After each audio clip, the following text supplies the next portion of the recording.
So in this video, we are going to start the third chapter in the textbook, which is about the fluid statics. If you remember, in the beginning of this series, we said that there are two types of or two branches of fluid mechanics: the fluid statics and fluid dynamics. In chapter 2, we gave a quick overview on the main concepts that we need to know that we will use in both statics and dynamics. And now we are going to start the first part, which is fluid statics. So what I'm going to do in this video is to give a motivation for this chapter, why we study fluid statics. And we are going to go for also an introduction to one of the main concepts that we are going to deal with, which is the pressure. That's why I have here the title of this chapter is Pressure and Fluid Statics.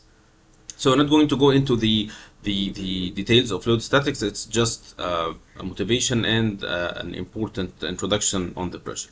So first, what we mean by fluid statics is that the branch of fluid mechanics that deals with fluids either at rest or that moves in a way where there is no relative motion between adjacent particles.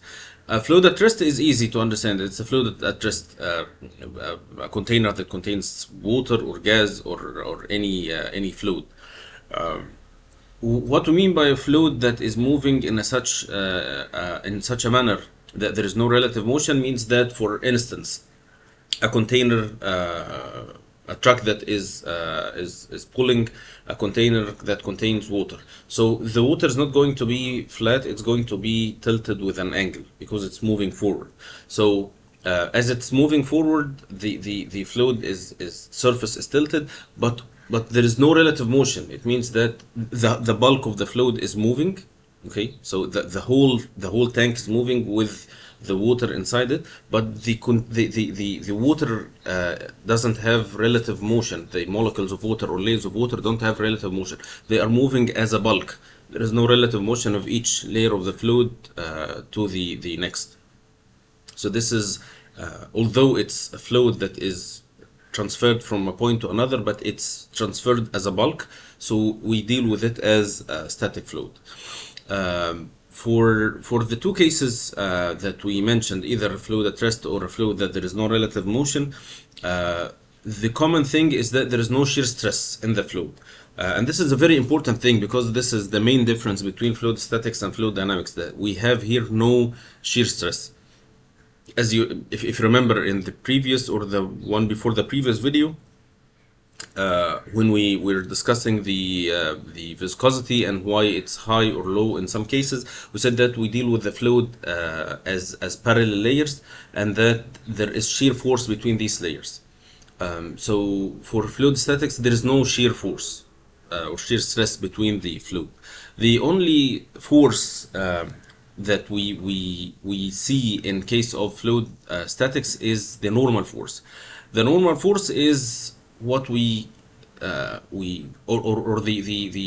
stress that comes out of this normal force is the pressure.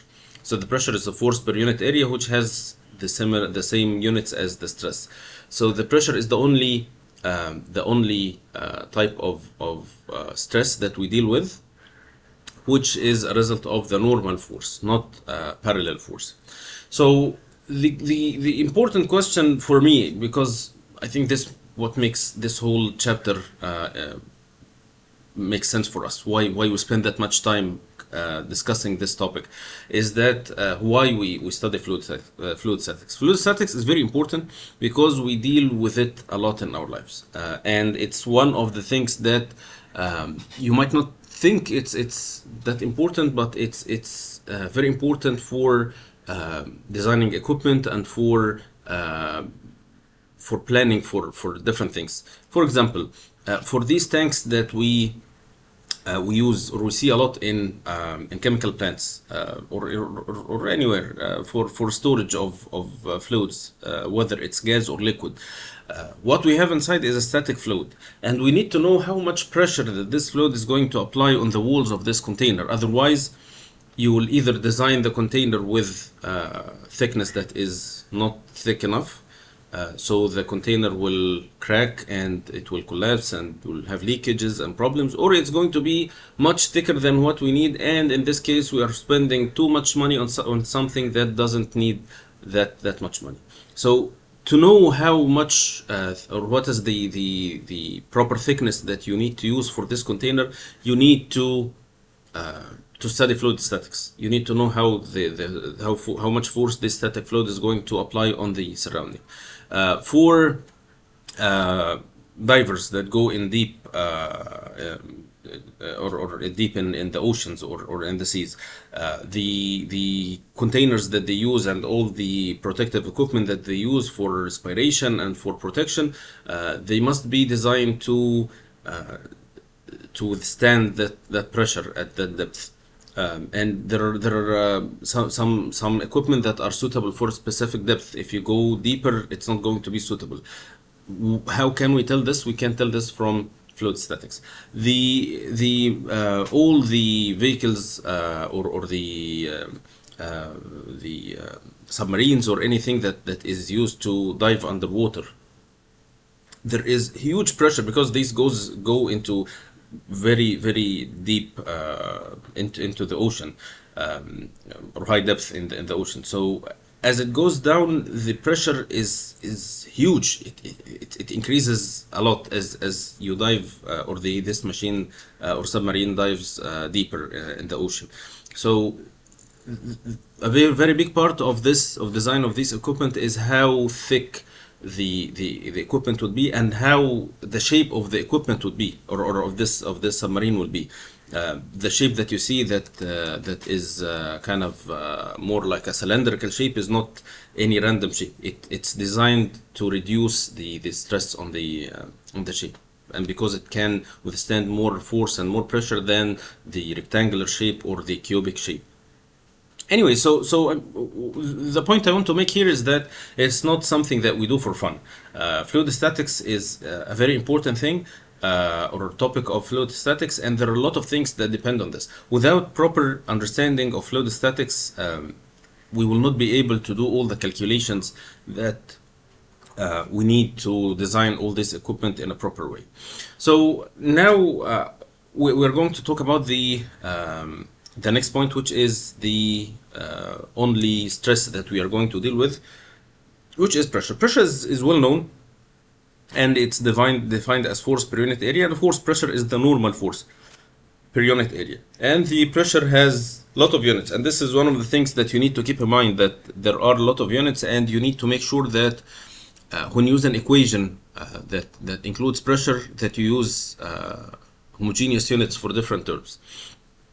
And this is one of the things that seem very trivial here, but in future, when we go into problems, you'd see that this is a source of a lot of problems. So you need to be careful with the units. So the SI unit, which is the Pascal, which is Newton per meter square, which is kilogram per meter second square. There is another unit which is bar. Bar is 10 power 5 Pascal. There is megapascal, which is 10 power 6 Pascal. There is 1 atmosphere, which is 1.013 times 10 power 5 Pascal. The more common units that we use are bar and atmosphere, and sometimes megapascal. And the reason is that the values of pressure that we deal with are very huge in Pascal. And if you see that the normal pressure, which is 1 atmosphere, it is almost 100,000 pascals. So if you use the unit of Pascal, the numbers will be very huge. So we prefer to use bar or atmosphere or megapascal to make the numbers more convenient, like using the centipoise instead of Pascal second, for example, for viscosity. So this makes dealing with the numbers more convenient. And if you remember, for example, for steam tables, we used to use pressures in bars. We never used Pascal. This is the more convenient unit. There is a unit which is centimeter mercury and millimeter mercury. 1 atmosphere is 76 centimeter mercury, or 760 millimeter mercury. We will understand this unit later, and how this unit comes, or how we can find this unit, or how this conversion is valid. We'll see the equipment that was used to do this. There is the American unit, which is the PSI, which is pound-foot per square inch. P is pound force. I think I said it wrong. It's pound force per square inch. Okay, there is one other unit which is the kilogram force per centimeter square. It's not common at all to use this unit, but it is a unit that might be used. There's one thing, since we are already discussing the pressure and the force, to understand something about the units of pound force and kilogram force. And I think we didn't cover this in the 200, the mass and energy balance course, since we discussed the units in the beginning of that course, so it's good to discuss it here. The units of force are, the SI unit is Newton, which is kilogram meter per second square. Okay. The kilogram force, what we mean by kilogram force, it is the force that is resulting or results from mass of 1 kilogram. The gravitational force that results for a mass of 1 kilogram is what we call a kilogram force. So the force is the mass times acceleration. So the mass is 1 kilogram, the acceleration 9.81 meter per second square. So the kilogram force is 9.81 newton. It's almost 10, but it's 9.81 newtons. A good thing to know is that the same concept is applied to the pound force, and this is how we define the pound force. The pound force is the force resulting for a mass of 1 pound mass. So 1 pound force is 1 pound times 0.4536 kilogram over 1 pound. So this is the mass. I'm converting the mass into from pound to pound mass, of course, from pound mass to kilogram, multiplied by the acceleration, and this gives us the conversion of the pound force to Newton, which is 4.448 newtons. Okay, so this is just to understand what we mean by pound force or kilogram force or whatever. There is one more point that we need to discuss here about the pressure, which is an important point, what we mean by absolute and gauge pressure. The absolute pressure is the actual pressure, which is relative to the absolute zero. It's exactly like the Kelvin, which is the absolute temperature. The absolute temperature is the temperature relative to the absolute zero, which is 0 Kelvin. Okay, the temperature in Celsius is not the absolute. Okay, and we said that before that the temperature in Celsius is a temperature that has a specific reference. It's relative to the melting point of ice. So we put our reference as the melting point of ice, and we measure the temperature relative to this temperature. Okay, so 0 Celsius is not the absolute zero, it's 273 Kelvin, but it's 0 relative to the melting point of ice. So it's similar here. So the absolute pressure, it is the actual pressure at any position, which is relative to the absolute zero pressure, the absolute vacuum. The measuring devices, many of the measuring devices measure for example, a car tire. You are measuring the pressure inside a car tire. Many of the pressure gauges that we use measure the difference between the pressure inside the tire and outside the tire. Okay, so it's the difference between the inner pressure and the atmospheric pressure. So this machine that is used, or this equipment that's used to measure the pressure, is called the pressure gauge. Okay, so we use the term the gauge pressure to express the pressure measured by the gauge, which is the absolute pressure minus 1 atmosphere. So if the pressure gauge in this, and this is a good thing, in this figure, let's see that there are two scales. There is the inner scale in red, which measures the pressure in psi, and the outer scale in green, in black, which measures the pressure in bar. So this gauge is reading around 24 psi. I mean 28, 29 psi, and 1.8, I would say 1.9 bars.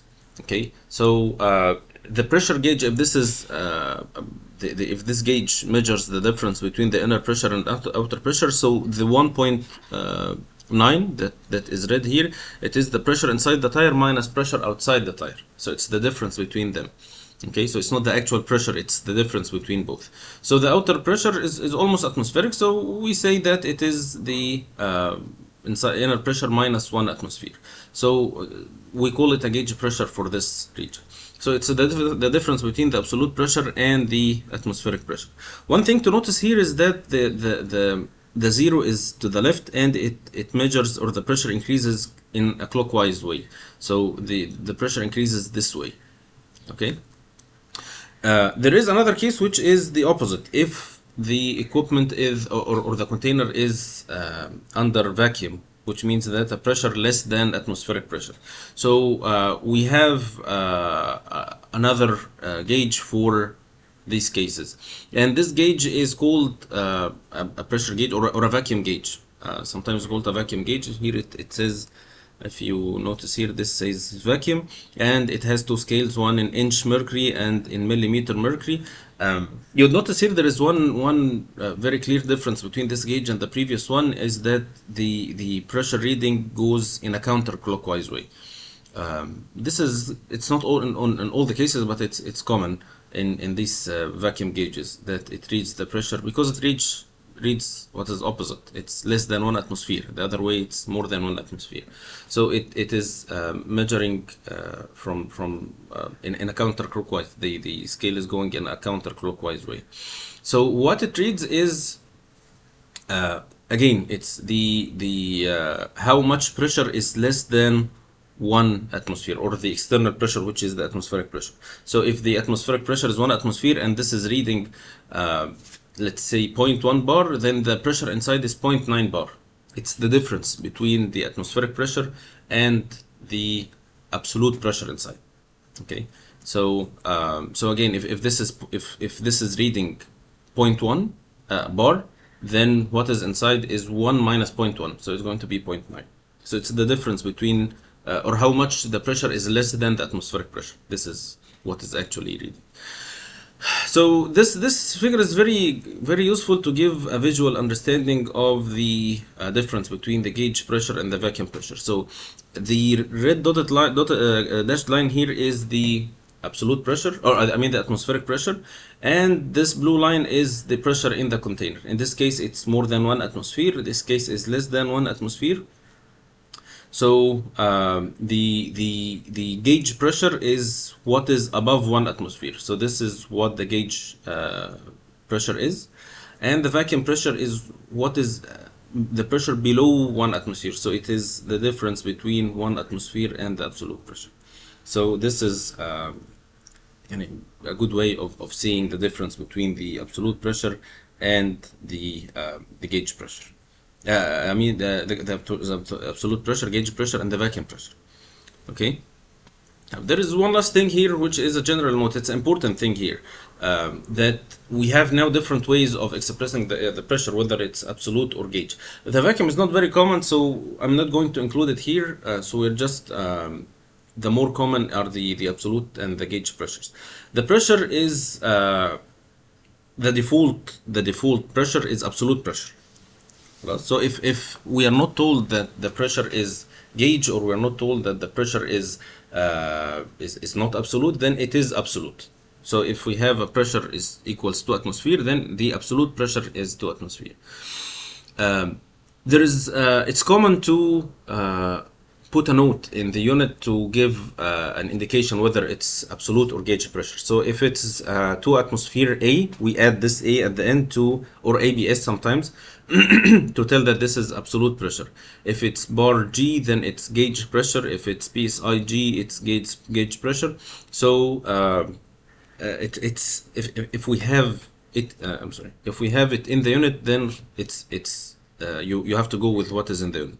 If it's not mentioned or it's not in the unit, then we take it as absolute pressure.